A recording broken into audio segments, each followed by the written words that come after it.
He never served a day, my brother yelled, pointing his finger right at me. He was standing in open court, convincing the jury that I was a parasite, a daughter who shirked responsibility and had never worked a decent hour in her life. He had no clue that his absolute arrogance had just hammered the final nail into his own coffin, because when that judge broke the wax seal on the classified jacket, our family's entire glamorous empire turned to dust right before his eyes. Hello to all the wonderful listeners of Maya Revenge Stories.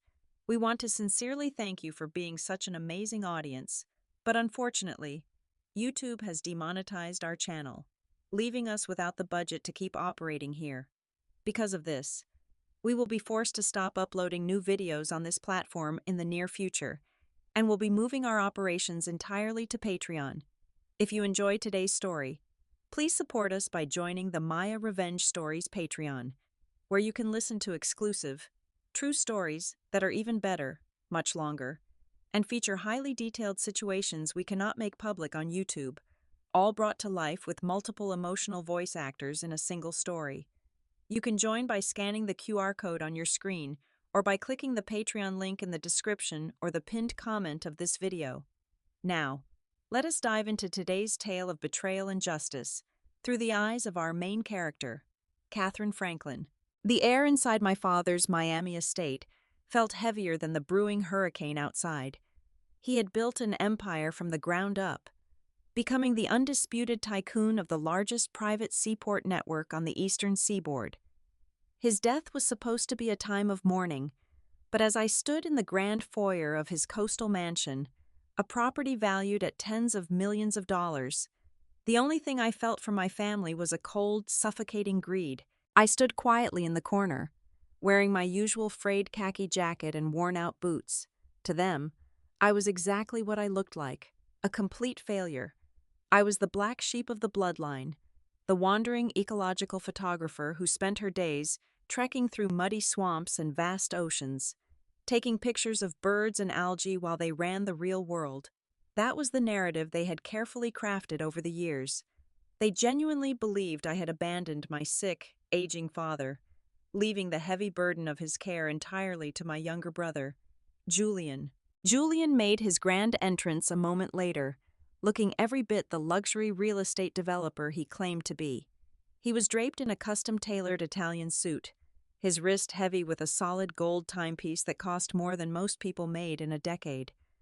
On his arm was his wife, Victoria, a shark in the financial sector, dripping in diamonds and wrapped in designer silk. The moment their eyes landed on me, their expressions twisted into masks of absolute disgust.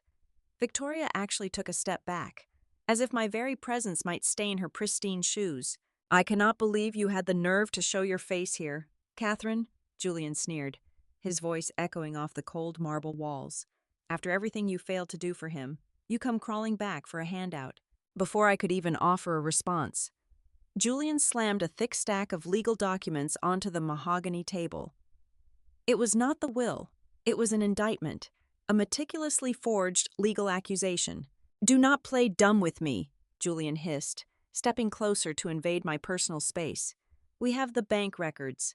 We know you have been siphoning money out of his private medical accounts for the last 2 years to fund your pathetic little nature expeditions. That is elder abuse. Catherine, that is a federal crime." I looked at the papers, then back at him. It was a bluff, an incredibly bold and well-orchestrated lie. They wanted the seaports.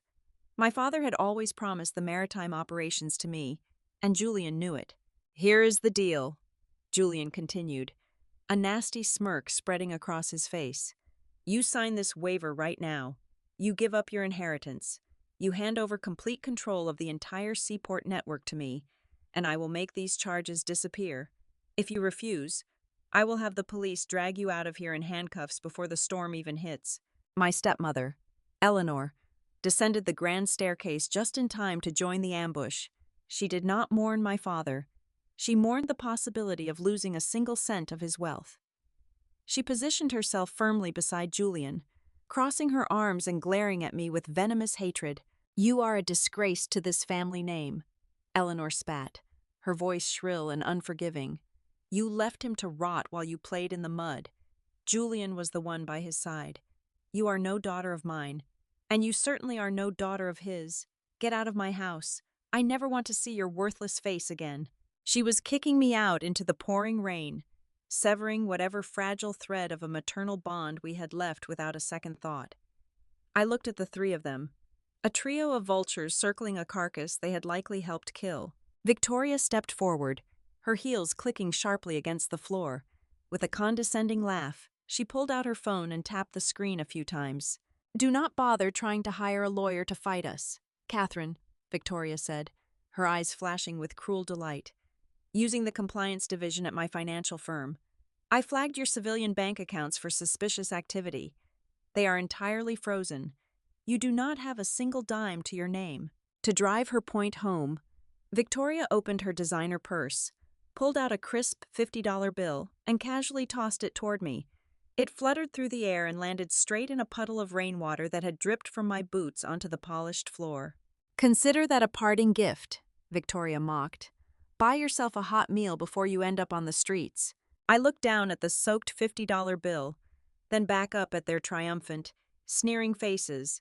They thought they had backed me into a corner. They thought they had stripped me of my resources, my reputation, and my future. They expected me to break down, to cry, or to beg for mercy. Instead, I simply smiled. I turned my back on the glittering chandelier and the millions of dollars worth of art on the walls, and I walked out the heavy oak doors into the howling storm. I did not feel a single ounce of panic. I let the cold rain wash over me as I stepped into the darkness, completely unbothered by their threats. They had no idea who they were dealing with. They truly believed I was just a naive, broke freelance photographer. They were about to learn exactly how wrong they were. The rain hammered mercilessly against the cracked window of a filthy, dimly lit motel room, positioned precariously on the edge of Interstate 95. It was the kind of place where the neon vacancy sign flickered aggressively, casting a sickly red glow over the peeling wallpaper. I locked the flimsy wooden door, slid the deadbolt into place, and dropped my soaking wet khaki jacket onto a plastic chair. The storm outside was nothing compared to the storm I was about to unleash. I pulled my heavily reinforced, weather-beaten suitcase onto the sagging mattress. To the untrained eye, it was just the oversized luggage of a traveling nature photographer, packed with lenses and bulky tripods. I bypassed the standard combination lock, ran my thumb over a hidden biometric scanner embedded in the side handle, and pressed firmly. A soft mechanical click echoed in the silent room. I lifted the false bottom of the case, revealing a sleek military-grade terminal wired directly into a portable satellite uplink. For the past 5 years, my family firmly believed I was a bleeding-heart freelancer, chasing endangered seabirds across the globe. They thought I was a joke. In reality, my camera lenses were high-powered surveillance scopes, and my environmental research trips were highly classified operational deployments.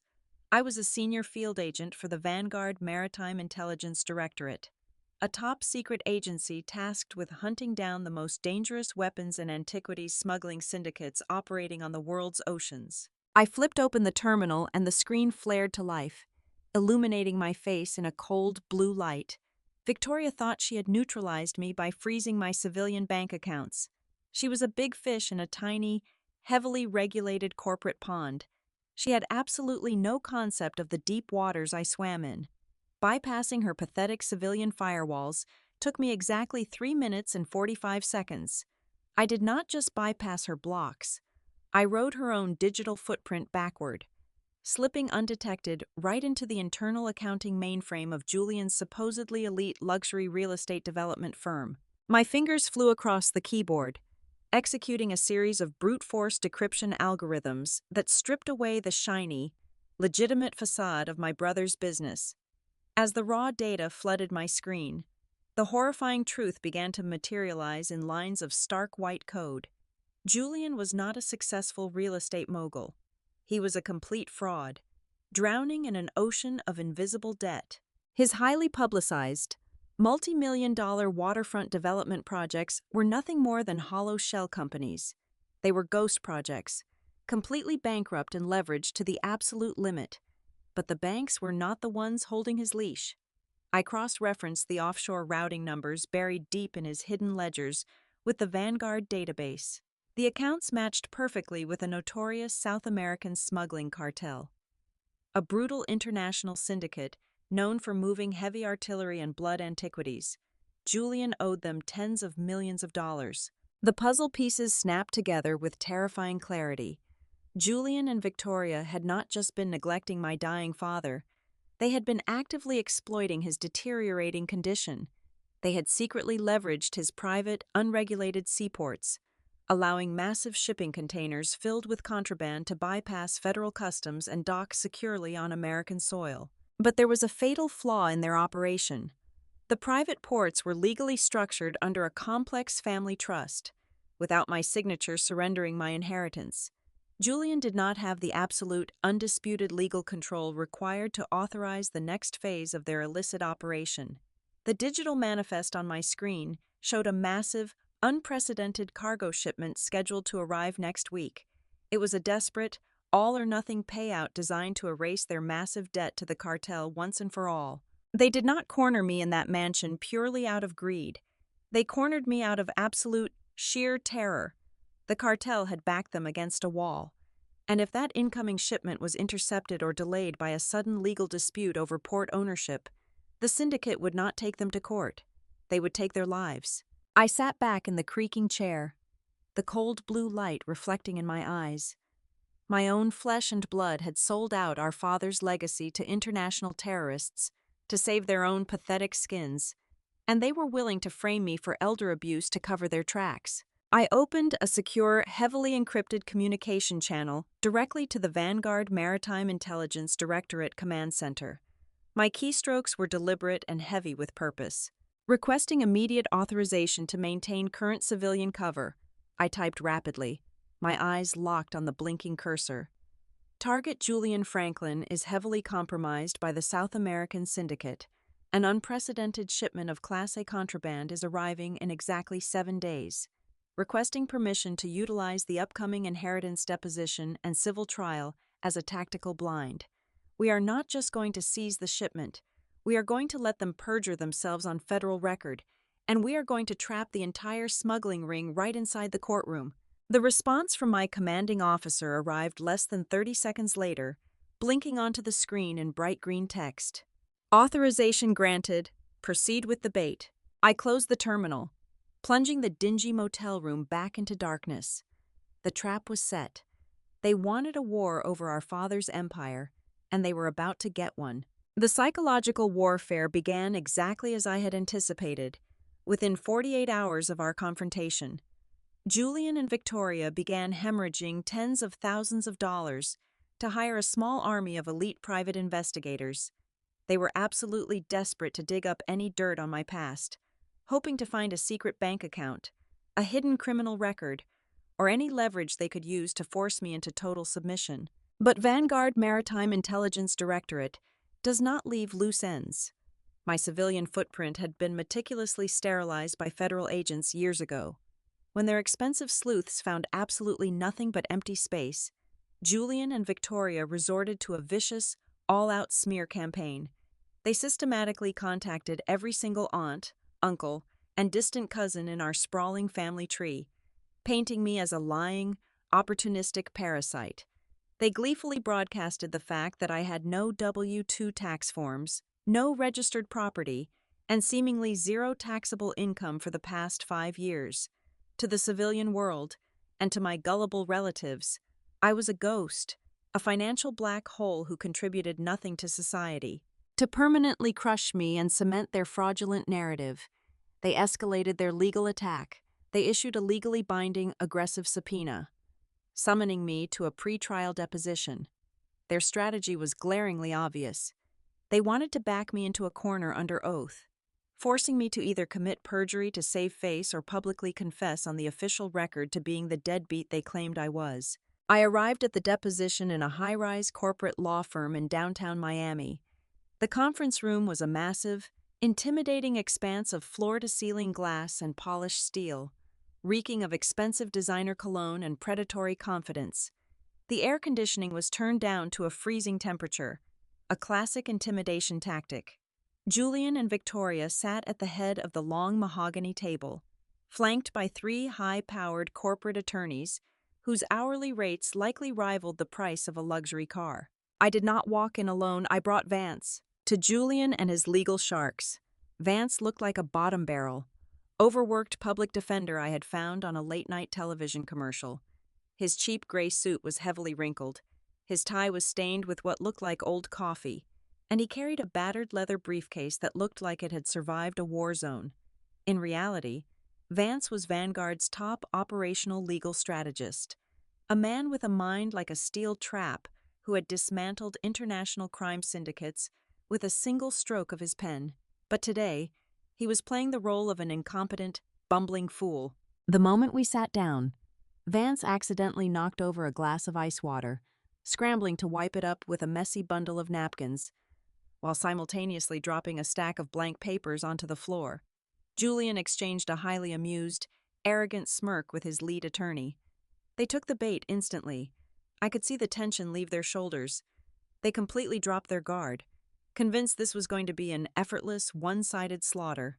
Julian's lead attorney, a slick man with a sharp jawline and a condescending stare, leaned forward and started the official recording device.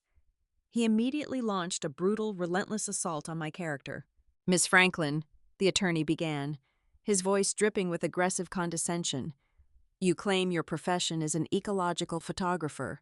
Yet, my private investigators have scoured every available public and private record. We cannot find a single employment contract, no corporate sponsorship, and absolutely no payroll history for the last 5 years. How exactly do you sustain yourself? Are you completely dependent on the financial charity of strangers and your ailing father?" I looked down at my hands, letting my shoulders slump in defeat. I forced my breathing to become shallow and erratic. I channeled every ounce of tactical acting ability I possessed, letting tears well up in my eyes until my vision blurred. "I just trade my nature photos for room and board sometimes," I whispered, my voice trembling perfectly. "I do not care about making a lot of money. I just care about documenting the ocean." "So you admit, under oath, that you have no legitimate, traceable income?" The lawyer pressed harder, smelling blood in the water. "I guess so," I sobbed quietly, wiping a fake tear from my cheek and looking away in apparent shame. My display of absolute weakness was exactly the intoxicating drug Julian and Victoria needed. Their egos swelled to dangerous, blinding proportions. They were no longer just trying to win the inheritance. They wanted to utterly humiliate me, to prove beyond a shadow of a doubt that they were the supreme rulers of our father's maritime empire, driven by pure, unadulterated hubris. Julian forcefully slammed a fresh, thick stack of legal documents onto the center of the table. "Let the record show," Julian stated loudly, puffing out his chest and glaring at the camera, "that Victoria and I are voluntarily submitting our sworn asset declarations. These documents definitively prove that we are the sole legal operators of Pier 7 and Pier 9. My father transferred absolute operational authority to us 6 months prior to his passing. This was the golden ticket." My heart raced, but I kept my face buried in my hands. They were voluntarily entering forged documents into the legal record, claiming absolute, undisputed ownership of the exact private ports the cartel was using for their smuggling operations. Vance awkwardly adjusted his thick glasses and leaned heavily over the table, squinting at the documents as if he barely understood the complex legal jargon written on them. Objection, or, well, maybe just a clarification for the record," Vance stammered, scratching the back of his neck and looking thoroughly confused. "Miss Victoria, ma'am, when you say you and your husband operate Pier 7 and Pier 9, does that mean you handle the everyday logistical stuff? Like, if a massive cargo boat comes in from, say, South America, are you the one who actually signs the official paper saying it is allowed to park there?" Julian's lead lawyer opened his mouth to object to the poorly phrased question, but Victoria immediately held up a manicured hand, completely drunk on her own perceived superiority. She wanted to twist the knife. She wanted it permanently stamped on the official, recorded transcript that she held all the power and I held nothing. "Yes, Mr. Vance," Victoria answered with a venomous, triumphant smile directed right at me. I oversee every single logistical operation, 100% of the cargo manifests, specifically the international shipping containers arriving from South America, require my personal signature and my direct authorization before they are permitted to dock at our facilities. I am in total, absolute control. Catherine has absolutely no authority over those peers. Vance blinked rapidly, pretending to take a clumsy, slow note on his yellow legal pad. Oh, okay. So, you personally authorize all the South American containers. Got it. Thank you, ma'am. I have no more questions. The deposition concluded shortly after that fatal admission. As the court reporter silently packed up the recording equipment, Julian stood up, adjusting his custom suit jacket with a satisfied sigh. He looked down at me with an expression of pure, unadulterated victory. He honestly believed he had crushed me into dust, leaving me with no legal recourse, no money, and no shred of dignity. He thought the game was completely over and he had won the grand prize. Hi and Victoria walked out of that freezing glass conference room laughing arm in arm, completely unaware of the lethal, inescapable trap that had just snapped shut around their ankles. Victoria had just sworn under oath, on a federally recorded legal transcript, that she had direct personal knowledge and authorizing control over the exact cartel smuggling shipments Vanguard was tracking. They thought they had secured their glamorous future, but in reality, they had just enthusiastically signed their own life sentences. The heavy oak doors of the Miami-Dade County Courthouse slammed shut, sealing me inside a suffocating arena of judgment. The civil trial to determine the rightful heir and legal executor of my father's vast maritime empire had officially begun, and the tension in the room was thick enough to choke on. The gallery behind the wooden partition was packed shoulder to shoulder. Every single aunt, uncle, and distant cousin who had ever benefited from our family wealth was seated on the polished wooden benches.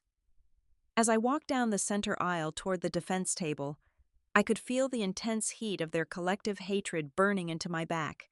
They did not just look at me with disappointment.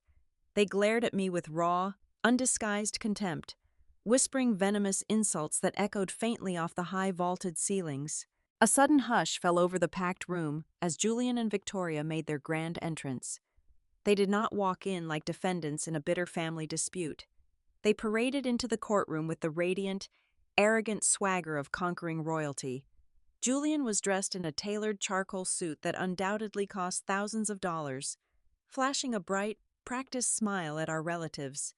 Victoria walked perfectly in step beside him, wearing a sharp designer dress and nodding graciously to the gallery as if she were a savior descending to rescue the family legacy from absolute ruin. They took their seats at the plaintiff's table, radiating an impenetrable aura of victory. The proceedings began with a blistering, relentless assault. Julian's high-priced lead attorney stood up and aggressively paced in front of the judge's bench, holding a thick binder of fabricated financial records. He launched into a theatrical, impassioned speech, accusing me of exploiting my father's illness for my own selfish, greedy gain. He brought out giant presentation boards, projecting heavily doctored wire transfer receipts onto a large screen in the center of the room. According to his deeply fabricated narrative, I had used sophisticated computer programs to illegally siphon hundreds of thousands of dollars from my father's secure medical trust over the past 5 years. He painted a vivid, disgusting picture of me routing this stolen money through offshore civilian accounts to fund my frivolous, endless vacations across exotic oceans, all while my father lay suffering in his bed. The gallery gasped in synchronized horror, completely swallowing the poisonous lie. The agonizing circus continued when my stepmother, Eleanor, was called to the witness stand. She wore a modest, dark dress, clutching a lace handkerchief and playing the role of the grieving widow to absolute perfection. When Julian's lawyer handed her a small bundle of worn paper, she raised a trembling hand to her mouth, forcing out a dramatic, perfectly timed sob. They were the postcards I had sent my father during my classified intelligence deployments. Simple pictures of remote coastlines and vibrant wildlife. I had sent them to let him know I was alive, without breaking federal security protocol. But Eleanor ruthlessly weaponized them. She sent these to him while he was struggling to breathe, Eleanor cried, Her voice echoing with manufactured heartbreak, she held up a beautiful photograph of a coral reef for the entire courtroom to see. While Julian was spending sleepless nights managing his care and single-handedly running his business, Catherine sent him cheap souvenirs from her tropical holidays. She abandoned her own flesh and blood to play in the sun. She never cared about him. She only cared about herself. The murmurs of outrage from the gallery grew louder, forming a chorus of angry whispers demanding my complete ruin. Judge Harrison, a stern man with decades of experience and zero tolerance for courtroom theatrics, leaned forward over his elevated mahogany bench. He peered down at me through his reading glasses, his expression hardening into stone. He looked at the glaringly empty space on the defense table, where my financial and employment records should have been. "Miss Franklin," Judge Harrison said, his voice booming with absolute authority, cutting through the noise of the crowd. "The court has reviewed the plaintiff's extensive documentation, yet your defense counsel has failed to provide a single civilian tax return, a single pay stub, or any verifiable proof of employment for the last 5 years. How do you explain this complete absence of a professional footprint? Where exactly were you?" Before I could even draw a breath to answer, the courtroom erupted. Julian could not contain his overwhelming, venomous pride, driven by the absolute certainty that he had finally crushed me. He leaped out of his heavy leather chair. He pointed his finger right at my face, his cheeks flushed with vicious triumph. "She never served a day," my brother yelled, his voice echoing violently against the marble walls, drowning out the murmurs of the crowd. He was standing in open court, completely unhinged, convincing the judge and everyone present that I was a parasite. "She is a complete fraud. She is a daughter who shirked every ounce of responsibility and has never worked a decent hour in her entire miserable life. She belongs in a jail cell, not in my father's empire." The gallery erupted into a frenzy of loud agreements and harsh criticisms. Relatives were openly pointing at me, shaking their heads in disgust. Julian stood tall, his chest puffed out, breathing heavily. He firmly believed he had just delivered the ultimate killing blow. He was absolutely convinced that he had backed me into a corner from which I could never, ever escape. He looked at me with a smirk that practically screamed he had won everything. I did not flinch. I did not shed a single tear, nor did I lower my gaze in shame. I sat perfectly still in my worn khaki jacket, my face as cold and unreadable as a block of solid ice. Let them scream. Let them celebrate their imaginary victory. I slowly turned my head and made direct eye contact with Vance, who was currently slumped in his chair, pretending to nervously chew on the end of a cheap plastic pen. I gave him a single, barely perceptible nod. The psychological torture was over. They had built their entire house of cards on the official court record, and it was time to burn it to the ground. The net was ready to be pulled. The bumbling, incompetent public defender act melted away in an instant. Vance stopped chewing on the end of his cheap plastic pen. His hunched, nervous posture snapped perfectly straight, his shoulders broadening as he rose from his chair. When he stood up, he did not look like a cheap, exhausted lawyer anymore. He radiated the terrifying, cold authority of a military prosecutor about to order a firing squad. The courtroom, still buzzing with the chaotic energy of Julian's outrageous accusations, did not immediately notice the shift, but Judge Harrison did. "Your Honor," Vance spoke, his voice no longer a stammering squeak and a deep, commanding baritone that sliced right through the heavy air of the courtroom. "The defense has not provided a single civilian tax return, a pay stub, or an employment record for Miss Franklin for a very simple, legally binding reason. My client does not exist on any civilian registry, and she has not for the past 5 years." Julian scoffed loudly, leaning aggressively over the plaintiff's table. "What kind of desperate nonsense is this? Is she claiming to be a ghost now?" He looked back at our relatives, expecting laughter, but the sudden, icy glare from Vance instantly suffocated any noise in the room. Vance casually reached into his battered leather briefcase. He did not pull out a wrinkled piece of standard legal paper.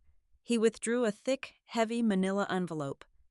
Right in the center of the closure was a massive, blood-red wax seal, deeply embossed with the intimidating, unmistakable crest of the Vanguard Maritime Intelligence Directorate. "Permission to approach the bench, Your Honor," Vance requested, his tone offering absolutely no room for denial or objection. Judge Harrison nodded slowly, his sharp eyes fixed intensely on the heavy envelope.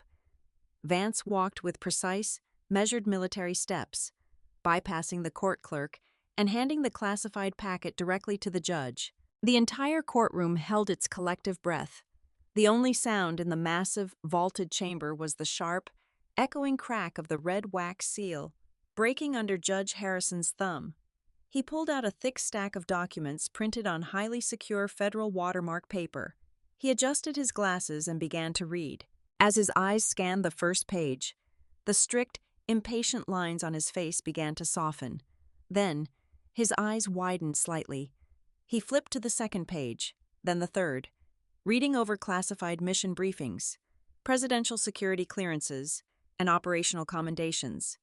The judicial anger that had been directed at me just moments ago completely vanished. It was rapidly replaced by a profound, heavy realization, and then undeniable awe. Slowly, Judge Harrison closed the file and placed it gently on his polished mahogany desk. He reached up and deliberately removed his reading glasses. He completely ignored Julian. He ignored Victoria. He ignored the high-priced corporate attorneys standing ready to object. He looked directly at me. His gaze was no longer that of a judge reprimanding a negligent, estranged daughter. It was the look of a citizen recognizing a highly decorated veteran. Judge Harrison placed both hands flat on his desk, pushing himself up to his full height. His voice, filled with an overwhelming, booming authority, commanded the room. "All rise." The bailiff immediately jumped to his feet. Julian and Victoria exchanged a bewildered, panicked look, slowly standing up from their expensive leather chairs. The rest of the gallery, my entire hateful family, scrambled to stand, utterly confused and terrified by the sudden, dramatic breach of standard courtroom protocol. Once the room was completely vertical and perfectly silent, Judge Harrison spoke, projecting his voice to the furthest corners of the gallery. "Julian Franklin just stood in this court and loudly declared that his sister has never served a day in her life. He called her a fraud. He demanded to know why her civilian records are empty." The judge paused, his stern eyes sweeping over the stunned, pale faces of my family. "Her civilian records are entirely blank because, for the past 5 years, Catherine Franklin has been serving as a commander agent for the Vanguard Maritime Intelligence Directorate. While some of you were managing real estate and taking luxury vacations, she was operating deep undercover, actively dismantling international maritime terrorist networks and weapons smuggling syndicates on behalf of the federal government." The judge turned his full, wrathful attention back to Julian, his voice laced with absolute disgust. "She did not abandon her father. She sacrificed her own reputation to protect this country. This nation owes her a massive debt of gratitude, and this court will not allow her honor to be dragged through the mud by baseless, petty greed." The silence that followed was absolute. It was a suffocating, heavy vacuum that sucked the air out of the room. In the gallery, the crisp sound of a heavy object hitting the floor shattered the quiet. It was Eleanor's designer handbag, slipping from her trembling fingers and crashing to the tiles as she stared at me with wide, horrified eyes. Julian stood completely frozen, his mouth hanging open, the color draining from his face until he looked like a corpse. His arrogant, meticulously constructed mountain of lies had just been utterly annihilated in a single, devastating breath, right in front of the entire bloodline. The shock of the judge's announcement was still hanging in the suffocating air when Vance delivered the final, fatal strike. He did not just stop at clearing my name. He turned toward the large projector screen that Julian's high-priced lawyers had used to slander me just moments ago. With a single press of a remote, the fabricated bank statements completely vanished. In their place, highly classified, crystal-clear satellite imagery and decoded cartel shipping manifests illuminated the dark courtroom.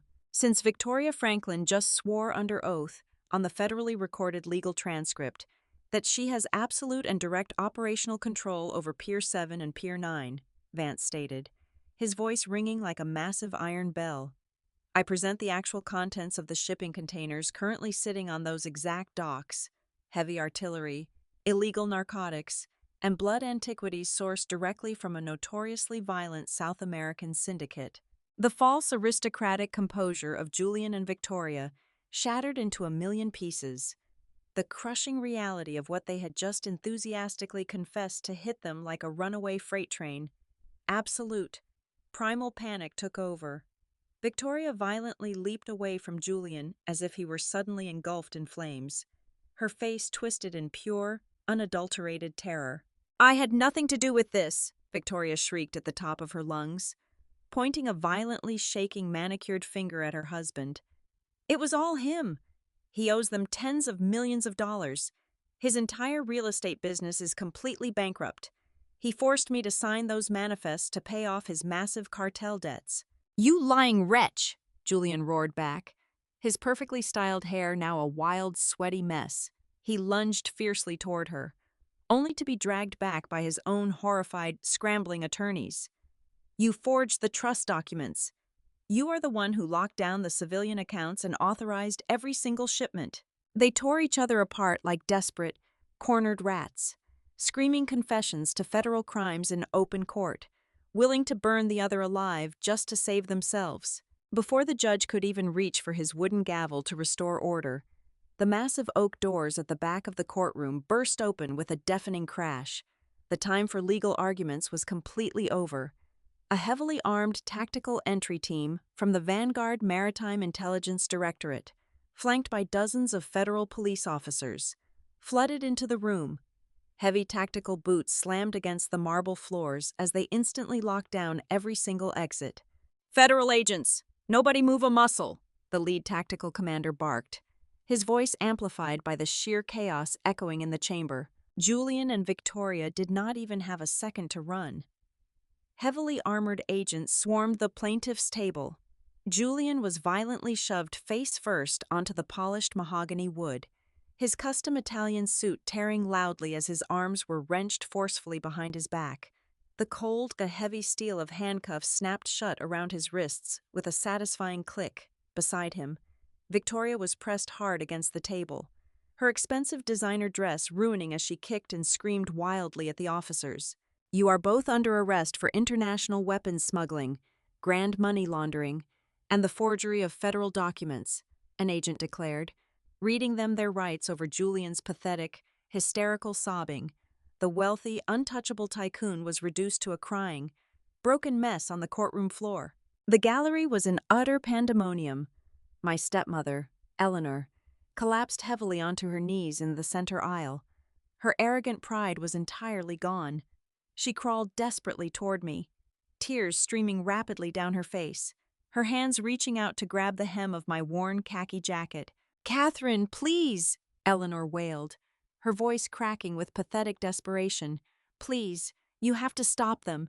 He is your brother. Save him. I am begging you." I looked down at the woman who had cruelly thrown me out into a hurricane.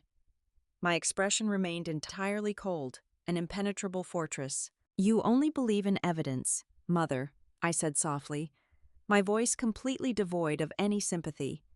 "The evidence is right here." I stepped around her trembling form. I picked up my jacket, slipped it over my shoulders, and walked smoothly down the center aisle. I did not look back at Julian's pathetic crying. I did not look back at the horrified, deeply regretful faces of the relatives who had just cheered for my total downfall. I pushed through the heavy courthouse doors and stepped outside. For the first time in 5 long years, the heavy weight of my undercover life was completely gone. I took a deep breath of the warm, salty air and walked forward into the bright Miami sunlight. Thank you so much to everyone for listening to this story today. We would love to know where in the world you are tuning in from, so please let us know down in the comments. If you found today's story thrilling and want to support us, please remember that this channel will not be uploading new videos here in the near future due to demonetization, and we are moving our operations entirely to Patreon.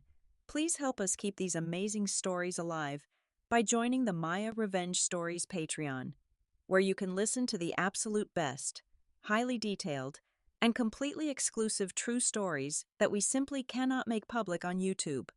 You can easily join by scanning the QR code currently on your screen or by clicking the Patreon link located right in the description or the pinned comment of this video.